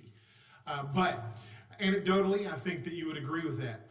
So let's talk about the China Initiative, because when the China Initiative was dropped in February of 2022, we saw a decline in actual cases prosecuted after that time. Isn't that true? Thank you for the question. So when Assistant Attorney General Olson announced an end to the China Initiative, in the same speech, she announced the beginning of a new strategy to counter nation-state threats. So on that new strategy then, because the numbers I looked at said that in fiscal year 22, that same time that this program got canceled, this Chinese initiative, we actually prosecuted 0 of the trade secret misappropriation cases or 0 of the economic espionage cases. Is that accurate? So I do not have that statistic at my fingertips, but it would coincide with what I think to be true, that the number went down for that year. I don't believe that was because of the cancellation of the China Initiative. As I said before, fluctuations from year to year in the number. Even if we change the name or change initiatives, would you agree that we ought to be ramping up our efforts to push back against Chinese intellectual property theft, or should we be reducing our enforcement efforts? Well, thank you for that question, because I think all of us agree that we ought to be increasing our amount of intellectual property. Absolutely agree with that. And unfortunately, the numbers are showing that we're decreasing our enforcement, which is really a big problem, I think, for us, because they're ramping up their efforts to steal our intellectual property, and we seem to be reducing our efforts to push back against that. Let me ask about criminal enforcement in particular. We've got criminal enforcement statutes out there for trademark and copyright. We do not have them out there for patent infringement. Would you agree that that might be something we need to look into as it relates to foreign entities and espionage cases? Well, thank you for that question. It's an interesting idea I haven't heard before. I'm not sure if I've seen a bill about it, so I don't know if standing here right now I could weigh in on that idea. If I could address your prior question a little bit more, if I could, I want to emphasize that the work of prosecuting trade secret theft in order to benefit the PRC is absolutely continuing. And there, you can see in my statement for the record, 5 cases announced over the last couple of months of arrests of individuals who are taking electric vehicle battery information, missile guidance systems, artificial intelligence source code, all to benefit the People's Republic of China. Those are arrests. They're innocent until proven guilty. I should emphasize that. You can see the work against that is continuing apace. I am not aware of any particular prosecutor or agent being told, well, I'm sorry, the China Initiative is canceled, so now you're going to be working on other things. Was there anything communicated to the U.S. Attorney's Office about the cancellation of the China Initiative, the reasons for that?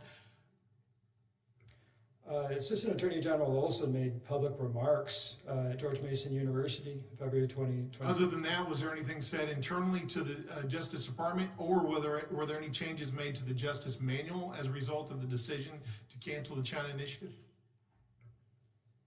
I'm not sure I'm able to answer your question, sir. I'm sorry about that. Okay. Would you agree that perhaps we ought to also look into additional enforcement actions that are private actions that maybe put more teeth into the individuals behind these entities that are actually engaging in the intellectual property theft? Would that be an appropriate response? Yes, I would say that really the leading force in enforcing intellectual property rights in the United States has always been private sector civil lawsuit enforcement. We on the criminal side tend to reserve ourselves for the most egregious cases where the deterrent effect of criminal law can have the most impact. One last question on that. Do you think that injunctive relief, additional injunctive relief, the ability to get injunctions, permanent injunctions when there is infringement in patent cases, would be an essential tool to bring back American businesses to get their redress here in American courts as opposed to going to Chinese courts? I Thank you for your question. It's an interesting idea. I'm not sure that we've seen a bill about that. I don't feel comfortable weighing in on the idea now, but we'd be happy to examine any legislation you ask the department to comment on. Thank you. I yield back. Gentleman yields back. Gentleman from Maryland is recognized. Thank you, Mr. Chairman. Good afternoon to all of you. Mr. Goldfoot, let me stick with you. I think along the lines of the questions you were just getting, and some previous to that, I think it's clear at this point that there's bipartisan view that we'd like to do more with respect to addressing economic espionage issues and theft of trade secrets and the like. On a couple of occasions, you said if we had the resources, we would do more of these cases. And I don't know if that's which set of cases you meant, but one thing I did want to figure out, though, was what kind of resources do you need? Because you've got, it's a rare moment in Congress here where there's bipartisan agreement that this is something that needs to happen, especially with respect to the PRC. What sorts of resources do you need to ramp up the prosecution efforts?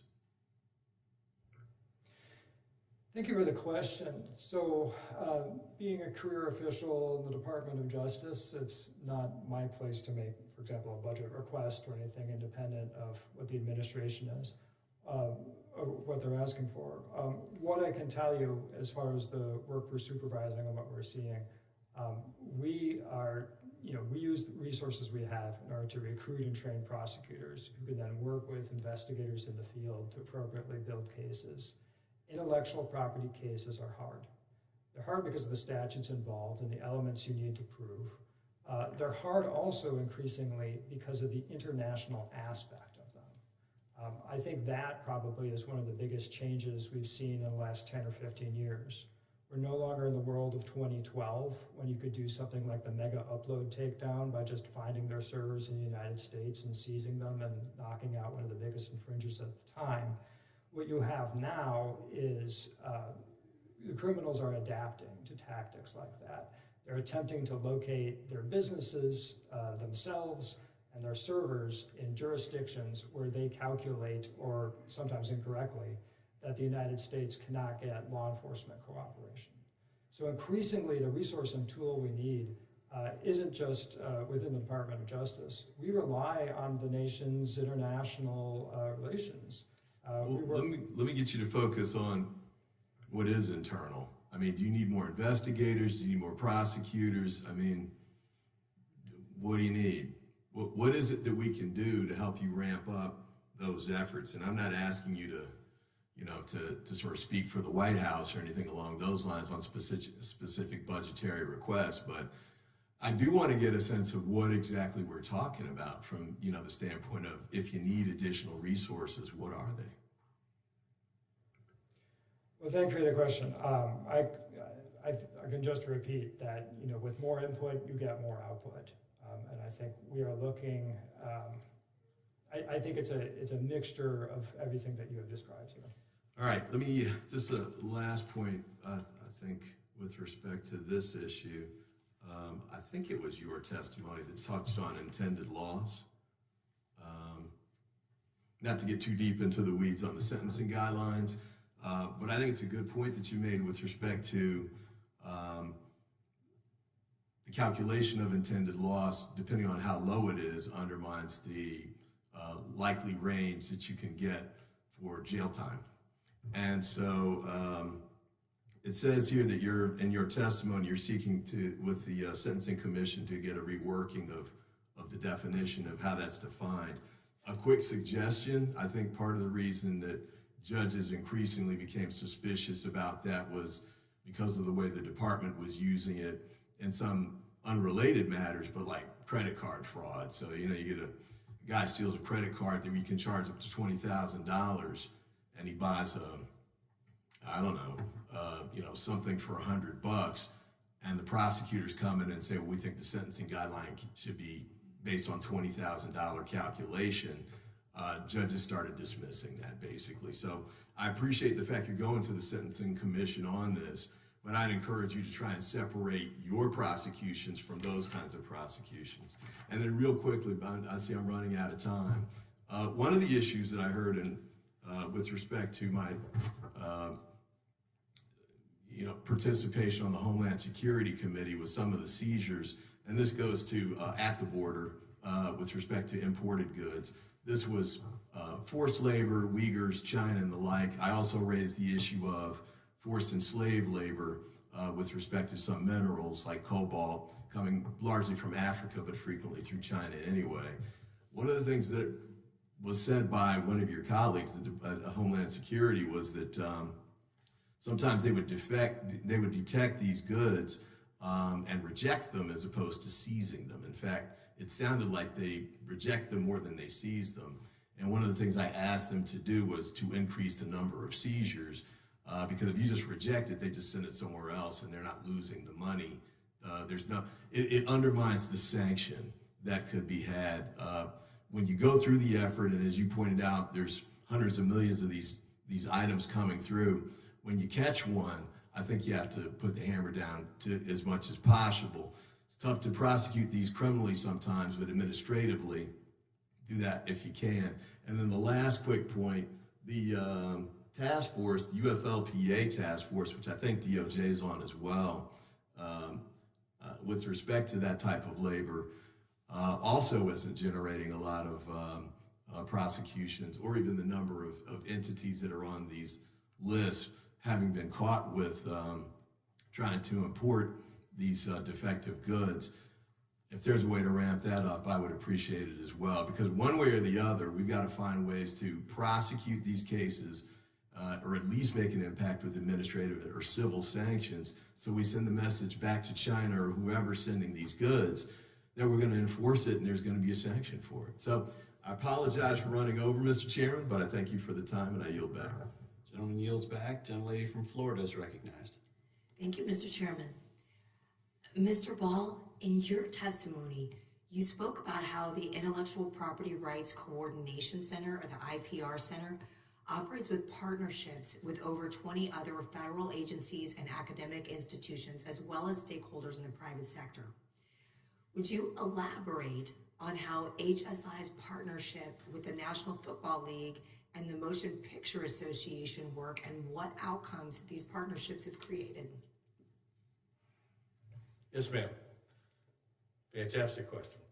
Our partnerships across the spectrum of intellectual property benefit both business and our criminal investigations.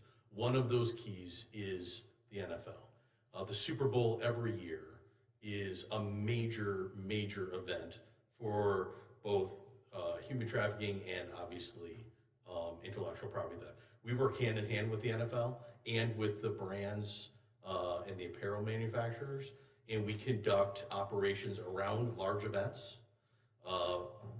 The sports manufacturers provide subject matter experts with teams of HSI agents in the field taking these goods, and then as a key partnership in the National IPR Center and to these events is our CBP partnership. Identifying where these routes, the ports, intelligence of where things are coming from for seizures of everything from counterfeit rings to jerseys to all kinds of sports apparel. We have that same kind of relationship with the Motion Picture Association as well. I have found that industry, when they own what is happening to their products and they share that information from us, it helps direct our criminal investigations much more effectively. And when they take what has been called before onesie-twosie seizures, and they help put those together with what's happening not only to their brand, but then we can take that and attach it to what's other brands, going after networks versus just individual shippers. And tell us, if you would, how the IPR Center is working with universities on similar types of partnerships. Another great question, thank you. I'm going to go back to Michigan State University. Michigan State University's ACAP program isn't a degree program, it's multidisciplinary. So there's law students, business students, criminal justice students that are all focused on property protection. They have a massive database of research of information that's informed by industry, where they go out and they'll look at a particular problem set in a particular way. What we're doing with them in the AI space, we replicated with them in a program that we created jointly called IP Protect. We were finding from our industry partners that these medium and small businesses weren't having the same benefit of having an internal large brand protection program within their industry. So we created this IP Protect program with MSU to inform medium and small businesses how they can better protect their IP. Would it potentially be productive for you to expand those partnerships to include other universities like the University of Florida or the University of South Florida and access their IP research databases as well? Yeah, absolutely. We were in some of the questioning earlier about what we can do with more. Congress was generous enough to provide Homeland Security Investigations some enhancement money in the FY23 budget, and we use that to not only on the IP space to increase what we're doing with the government supply chain investigative unit outside of our deep work with DoD, also in our wildlife and environmental crimes. And I know, just recently speaking with my team leads of our wildlife and environmental crimes, that they're actually talking to both those universities. Thank you. Mr. Chairman, I yield back. Gentlelady yields back. Gentleman from South Carolina is recognized. Thank you, Mr. Chairman, for having this hearing today. For generations, the textile industry has been a pillar of the economy in both South Carolina and the United States. Darling Fibers, in the district I represent, is one of the largest domestic producers of high-quality fibers for fabric, garment, and fashion industries. Milliken, also in South Carolina, is located in Spartanburg and has been in the business since the 1800s.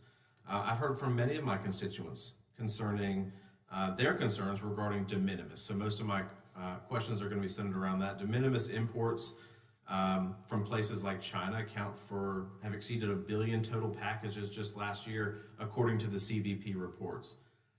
E-commerce giants are flooding the U.S. market with low-cost products.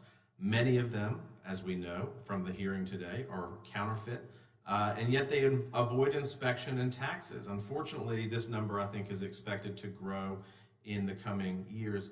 Deputy Director Lord, you oversee CBP policy and enforcement priorities, and I've heard from many constituent companies about the problems they are facing due to the influx of de minimis packages entering the U.S.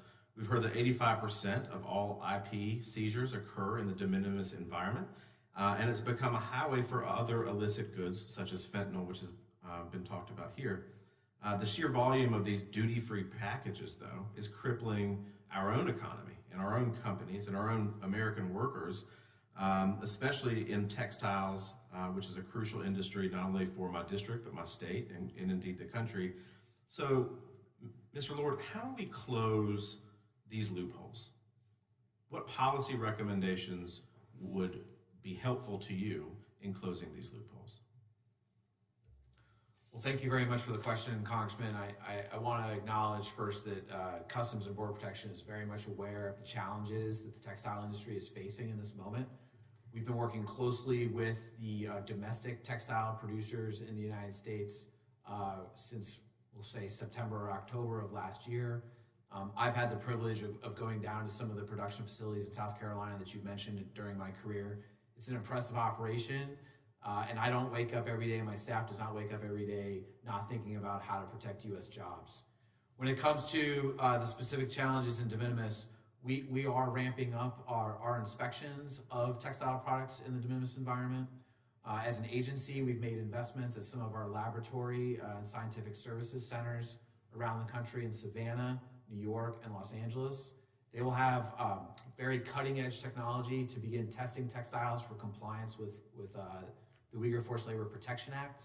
We do intend and are deploying that technology in the de minimis environment. There's a perception that we're not testing for that in the de minimis environment. That is not true. Mr. Lord, let me ask you something real quick, and I don't mean to cut you off, but I've got 2 minutes, so I just want to kind of vet this thing through a little bit. Do you think that maybe labeling China as a country of concern would be a prudent step for us to take in Congress? Because we know that most of these issues are coming from the PRC. at least they're a big actor in this. But would that be helpful to you in your efforts to do your job?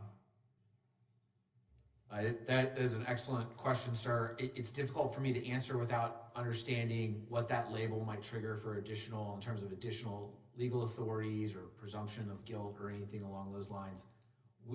At Customs, we're focused on the China threat, sir. More than happy to explore those ideas with you and your staff. We're committed to finding workable solutions in the de minimis space. Mr. Lord, as part of your portfolio, you oversee the de minimis data pilot program. What insights can you provide about the results so far? Yeah, absolutely, and I appreciate you asking that question, sir. Our two pilot programs in the de minimis environment have been running since the summer of 2019. Those two pilot programs look at a couple different things, but what I'll just highlight is what we're discovering is there is better data out there that will help us better segment risk and identify compliant or non-compliant shipments, particularly from what I'll call non-traditional actors in the supply chain, to include online marketplaces. We have successfully been able to pair a web address of a product listing with a small package coming through. That data from that website helps us make better risk management decisions. Last fiscal year, when there was 1 billion small packages entering the United States, over half of them had additional information from one of those two tests, which to us signals an interest in the private sector in getting this additional data for us. And as a result, we're in the process now of updating our regulations to codify the lessons learned from those tests. Thank you for that. And I'll just conclude by saying, look, there are so many concerns. I didn't know a lot about IP when I got onto this subcommittee, but there are so many concerns from the fees and tariffs that the United States is missing out on with the within the de minimis space. There's no adherence by foreign actors or entities on the Uyghur Act that you mentioned, labor standards. The IP concerns are very self-evident when you look at kind of what we're talking about here. And of course, at the end of the day, the real impact, and this isn't a fault at you, I'm just kind of sharing the concern that I have, which I think you share too, is that American workers and American companies are put at a disadvantage because we basically have created a free trade agreement with China because of this, because they're shipping these things in with substandard labor standards, and American companies are forced to compete with that on an international stage at a very big disadvantage to them. And so, however we can partner with you, I'm happy to do that and listen to your insights, because I think this is a very big issue for our country to tackle. Thank you so much. Chairman, if I may. Mr. Lord. Thank you, sir. Thank you for that, Congressman. I would just like to say and offer my staff to reach out to your staff. We have an initiative that I mentioned in my opening remarks, the 21st Century Customs Framework Initiative, that proposes statutory changes to help us better manage this environment. We are concerned, just to be very direct, and we do need help and are eager to partner with Congress, so thank you. Well, and thank you, by the way, for being, and all three of you, quite frankly, but thank you for being a witness that actually answers questions. We have that very rarely in Congress sometimes, so thank you for that. Mr. Chairman, I yield back. Gentleman yields back. I'm going to go ahead and take a few minutes to ask some questions as well. Mr. Goldfoot, I've heard you speak about how the past several years has seen fewer IP-related cases brought by DOJ, the fact that the Protecting Lawful Streaming Act of 2020, which I was pleased to see enacted, has only been used to conclusion once. Is that your testimony? We have announced, I believe, one case where someone was sentenced under that act. What resources or authorities does the DOJ believe it lacks at this point to enforce criminal copyright piracy laws effectively? Thank you for the question. So, enforcing criminal, going after streaming sites specifically, which is the target of the Protecting Lawful Streaming Act, is a very difficult lift investigatively, yes, but also in terms of securing the necessary foreign cooperation, it's quite difficult. So, for some of the streaming sites we're talking about, I don't want to say their name in order to give them publicity, but you probably know which one I'm referring to. The location of the servers, location of the domain name registration, location of the individuals responsible are all outside the United States. They've attempted to locate themselves in places where they believe that their local law enforcement will not follow U.S. legal process in terms of getting at them. How do we approach such a situation? I think first, there's no substitute for slowly over time building appropriate law enforcement relationships with our international partnerships, coming to common understanding, helping each other out in investigations, providing case-based mentoring and so on as that proceeds. I think separate from that, given the profusion of these sites and the amount of streaming occurring, as the amount of crime increases, it's helpful if we can increase our capacity to address it at the same time. Okay. Back in December, the subcommittee held a hearing on digital copyright piracy in the film and television industry, and at that hearing we heard testimony about a notorious foreign pirate site, F-Movies, which the Motion Picture Association testified averages 98 million users a month, with 33% of the traffic coming from the United States. We saw a demonstration showing how easy it was to access high-quality copies of American movies and television shows advertised using the studio's copyrighted cover art and organized by title, genre, season, and episode. It also used an interface highly similar to legitimate streaming services. U.S. Chamber estimates these sites cost the U.S. economy at least $29 billion in lost revenue annually. U.S. intellectual property rights holders referred F-Movies to the IPR Center 5 years ago in 2019, and HSI brought in Vietnamese law enforcement in early 2021. A couple of years ago, HSI believed that Vietnamese law enforcement was wrapping up the investigation and close to making arrests, but since then, the case seems to have stalled numerous times. In the meantime, the streaming piracy site dedicated to infringing content continues to see over 160 million visits per month, a third of which traffic still comes from the United States. So can you speak to the challenges of working with international law enforcement on prosecuting streaming piracy cases and with Vietnamese law enforcement specifically regarding F-Movies?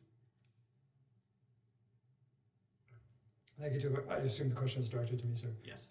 So thank you for the question. So, of course, longstanding policy prevents me from commenting about or confirming or denying the existence of any particular investigation. I think, however, your question is quite astute in pointing out the difficulties that we have in going after streaming sites or foreign defendants when they're located in jurisdictions where you're having challenges dealing with them. I think that increasingly we see this as an issue not solely for the Department of Justice, but administration-wide, looking also as part of a foreign policy and other ways to address the problem. Mr. Ball, Mr. Lord, do you have anything you want to add to that? I will say, sir, that yes, our relationship with the MPA and this case and many other cases, the problem that we face, as mentioned earlier, is shifting the jurisdictions, shifting the sites, having the trained investigators to work those cases. So we've partnered with the MPA and with the RIAA and with one of our key partners, the National Cyber Forensic Training Alliance in Pittsburgh, to create a digital piracy training program, both for the investigators and for inspectors and for attorneys as well. We do face the same international challenges from an investigative standpoint. HSI has HSI offices in those countries working with their law enforcement, but we share the concern and the frustration from DOJ as well. Mr. Lord? Nothing further to add, sir. Okay. Thank you. I'll ask one more question of Mr. Goldfoot. I've been concerned that the Biden DOJ has had recent significant losses in cases, including the case against Georgia Tech researcher Ji Kun Chang. Mr. Chang is accused of collaborating with sanctioned PRC telecommunications company ZTE, assisting Chinese nationals applying for visas to claim to be students at Georgia Tech. And instead of attending Georgia Tech, the Chinese nationals traveled to the U.S. to work for ZTE. Mr. Goldfoot, despite these allegations, how many of the 10 counts against Mr. Chang were recently dismissed by the federal judge? Thank you for the question. I'm not sure that that case was done under my supervision. I'm not certain of the answer. Okay, the answer is 9. So a dismissal of 9 out of 10 counts generally would be troubling. Wouldn't you agree?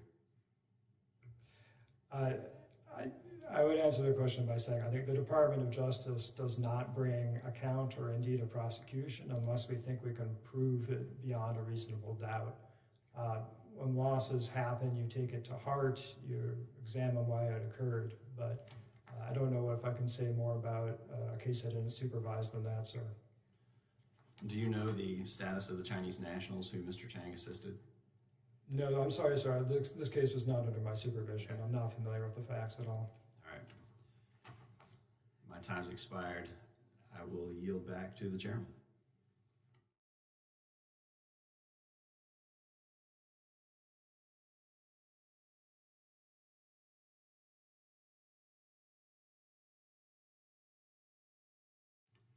Okay, I'm going to take the liberty of just one comment, and then we're going to close this out, if that's all right. Mr. Goldfoot, the last round of questioning I found great. I've got no objections, and I agree with all the questions. But isn't it also true that a little bit like Babe Ruth, that in fact, if you want to hit home runs, sometimes you get strikeouts, that you sometimes charge because you want to, in fact, enforce the law, and you don't always succeed. You know, in other words, you don't only take slam dunk cases, is maybe the way to ask that.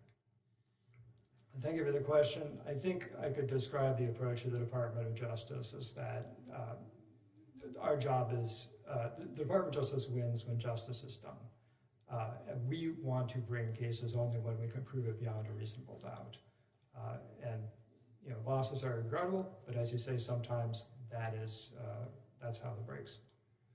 With that, this hearing has been informative. I would ask all the witnesses, would you agree to take additional questions from those who did not have sufficient time or who have follow-up questions? Absolutely, sir. Yes. Of course, sir. Okay. And with that, I'll leave 3 legislative days for those questions to be placed in the record and then submitted to you. Without objection, this hearing is concluded. Oh, I'm sorry. Thank you.